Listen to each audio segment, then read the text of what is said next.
Hello everyone, and welcome to 9th grade health class. You have a great time here, where you'll learn all about fitness, the body, and the substances that affect it.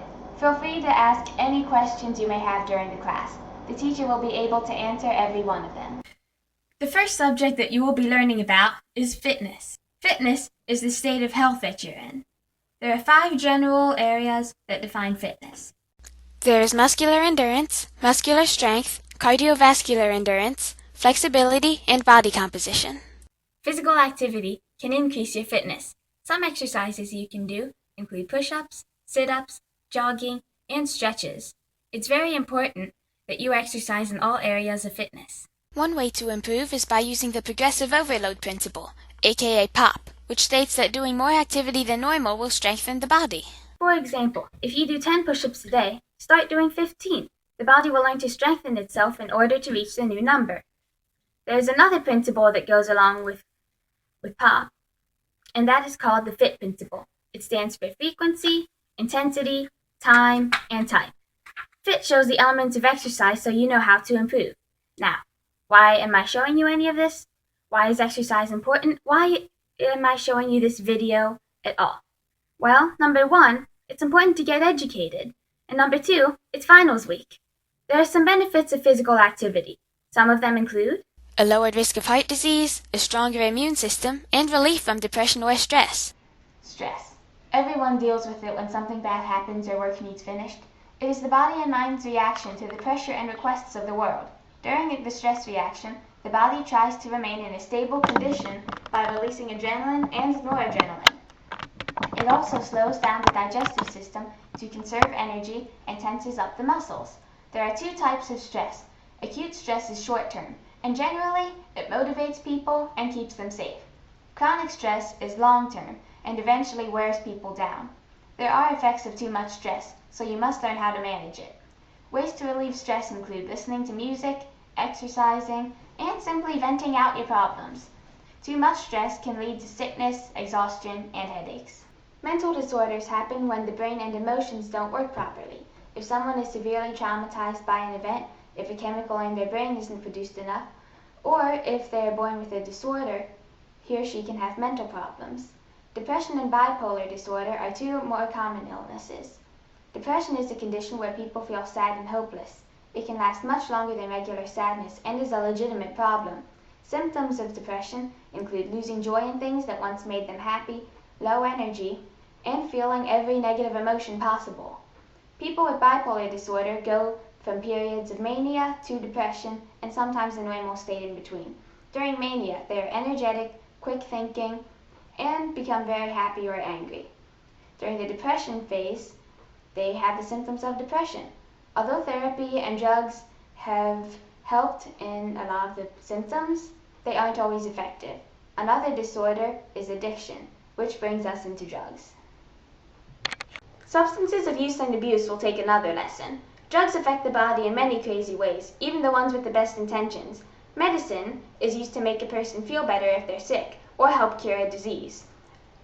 Other drugs are simply taken to make people feel better and usually have no actual health benefits. Both medicine and illegal drugs can be misused and have terrible side effects. You will be shown the effects of methamphetamine through a video with actual addicts to show what can happen. Alcohol. The next unit is about the most commonly abused drug in the country. It can essentially kill the liver, make you pass out, and loosen your inhibitions. People drink it to relax and forget about their problems. Moderate drinking is drinking a normal amount, but binge drinking is consuming a lot of alcohol at once, which is very dangerous. Tobacco is another addictive substance. It contains the chemical nicotine, which is the addictive part in tobacco. It causes lung damage, COPD, and a variety of cancers. It doesn't lead to a euphoric effect, so why do people take it? Well, the most common reasons are to lose weight, to look mature, and to experiment with something new. The drug may be underestimated because it's everywhere. In advertisements and shows, companies use to market and continue to market to people by convincing them that it's okay. Here are some examples of smoking and drinking in advertisements and pop culture. Smoke, smoke, smoke that cigarette. Puff, puff, puff, and if you smoke yourself to death, Tell St. Peter at the Golden Gate that you hates to make him wait, but you just gotta have another cigarette.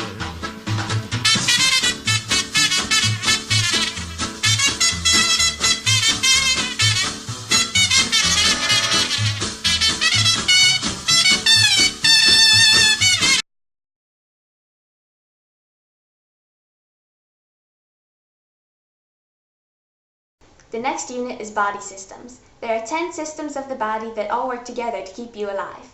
The skeletal system protects the organs and creates blood cells. The muscular system enables movement. The digestive system turns food into energy and transfers nutrients. The circulatory system sends blood and oxygen around the body. The urinary or excretory system removes harmful waste. The respiratory system takes in and provides oxygen for the body. The immune system protects the body from diseases. The endocrine system involves hormones and makes the body grow and balance out. And the reproductive systems produce more humans.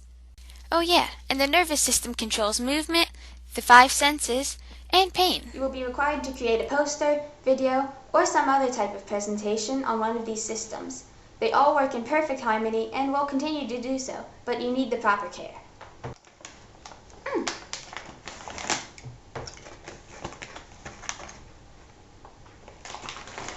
Speaking of proper care, nutrition will overtake another unit.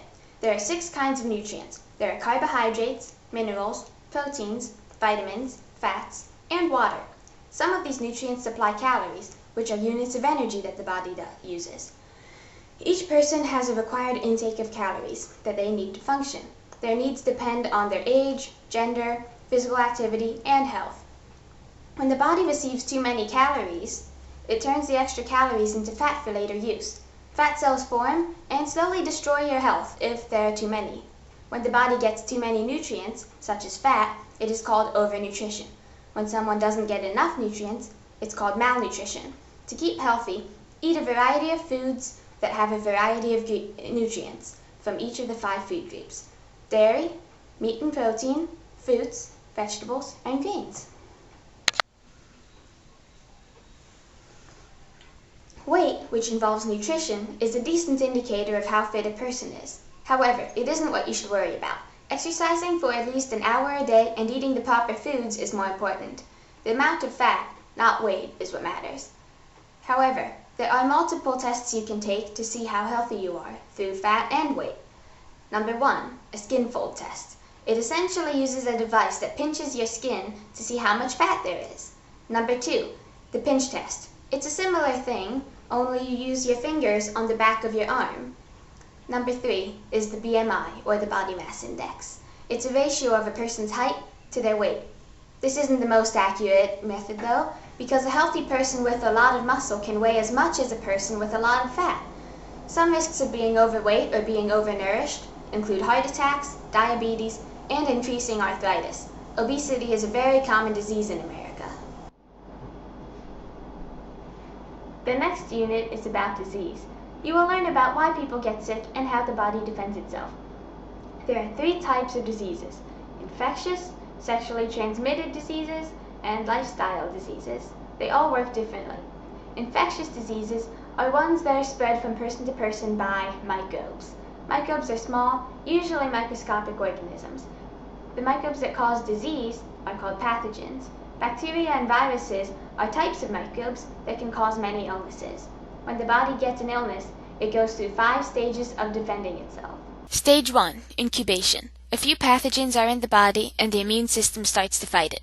Number 2, prodrome. You feel sick. You know you are sick, but the symptoms could be from anything. The immune system starts to work harder. Number 3, clinical. This is the climax of the sickness. The symptoms become more specific to the disease, and the immune system is working as hard as possible. Number 4, decline. The pathogens are losing, and the body creates cells to remember the disease for next time. Number 5, the final stage, is death. Either the disease or the body dies. The body will die if it can't handle the disease's damage, or the pathogen will be under control and destroyed. Sexually transmitted diseases, also known as STDs, are transferred by sexual activity. Some examples include HIV, which can lead to AIDS, chlamydia, herpes, and gonorrhea. AIDS is spread by blood and bodily fluids, but not saliva or skin contact. There is a treatment to lessen its symptoms, but there is no cure. The others can often be treated with antibiotics. Ways to prevent them mainly include protection, which doesn't always work, and by not having sexual contact to begin with. The fewer encounters people have, the less likely they are to get infected. Speaking of STDs, relationships. It's important to know the elements of a healthy relationship. First, you need to know the difference between love and infatuation. Love is knowing someone, being connected to them, caring so much for them that you would take a bullet for them. Infatuation is being more attracted to them instead of actually caring about them. One thing you will do in class is getting in a group and talking about what you think is most important in a relationship. You'll have some very interesting discussions of the important elements of love and even about what love is. Generally, a relationship needs compromise, trust, respect, and care. This is what happens when you get into a bad relationship. Lastly, inevitably, there will be the reproductive system and pregnancy units. That's right, Sex Ed Week. We're going to be talking about the penis. We'll be talking about the vagina. Do you think that's funny, butthead? Do you find it amusing that we'll be talking about the testicles? Yes, we're also going to be talking about venereal disease, sexual intercourse, the scrotum, the clitoris. I think we're done here. The purpose of the female's reproductive system is to create egg cells and house a growing baby for 9 months. The purpose of the male's reproductive system is to produce sperm cells. When an egg cell and a sperm cell combine, they create a single cell called a zygote. Over the course of 9 months, that zygote splits into many different cells and grows into a baby. There are 3 stages of pregnancy. The first stage is the zygote. During this short time, the cell becomes a ball of cells. The next stage is the embryo. The number of cells double each day. They are multiplying that fast. The organs start to form and the heart starts beating. The last stage is the fetus. It lasts the longest and the baby grows and the organs mature during this time. Now that you know what you will learn about, let's take a look at the work. Roughly every unit requires a test that will involve true or false questions, fill in the blanks, and multiple choices. Some are the typical tests, others will be open note and open book. One project will be a video or presentation about a body system. It could be the circulatory system, respiratory, or even the nervous system. Last, there are articles you have to read and questions to answer. Now, why are you taking this class? As I've said before, why is it necessary? Well, it's good to learn about being healthy and how to live longer. And the way that all the cells work together to create you is amazing. During the group discussions, tests, projects, and presentations, feel free to ask any questions, no matter how specific they are. There are a few oddities in class, but that's normal. And the pregnancy and reproductive system units are a little disturbing, but that's no problem. You can handle it. After all, childbirth is a beautiful, natural thing. Overall, if you pay attention in class, you'll have a great time here. I guarantee it.